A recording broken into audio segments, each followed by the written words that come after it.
Hey Aquatree family, welcome back to the Aquatree channel. I'm Lauren and I'm so excited to have you joining us. Today we're going to be discussing water, when you should replace the water in your system, when you should top it off, and how to do both. Generally speaking, the water in your system will stay clean enough to complete a growth cycle for the crop you're growing. But if you feel like changing the water is something you want to do, that's perfectly fine too. If the water in your tank is in reasonable shape, you may just want to remove what you can and replace what you removed.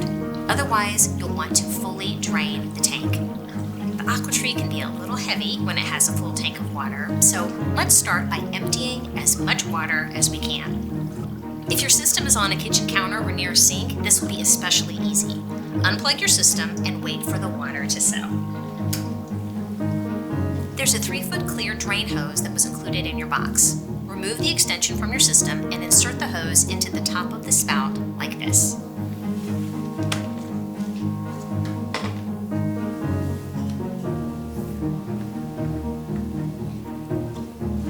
Aim the other end into the sink, plug your system back in, and voila! The water will start pumping directly into the sink. If you've placed your Aquatree in an area that doesn't have a sink, you can also use this method to drain the water into a bucket or bowl. This method will not empty all the water, so you will still need to be careful when removing the system, but it will remove most of it and make the system significantly lighter. After using this method to drain the system, you can carry your whole Aquatree to the sink and harvest the whole thing, or you can lift the edge of the tray like this, drain the excess water before separating it from the system. If you need to carry the tray across the room, make sure you tilt it up like this so the water doesn't drain onto your floor. Once you've removed all the trays, you can then pour the remaining water into a sink.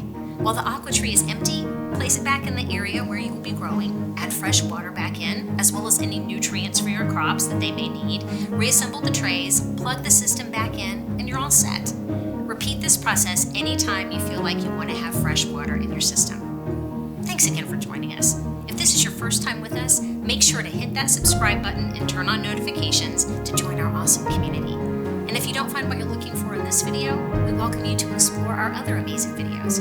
We have tons of valuable content to help you master your Aquatree game, from expert tips and tricks to wonderful insights from our community members. I'm Lauren, and I'll see you on the next one.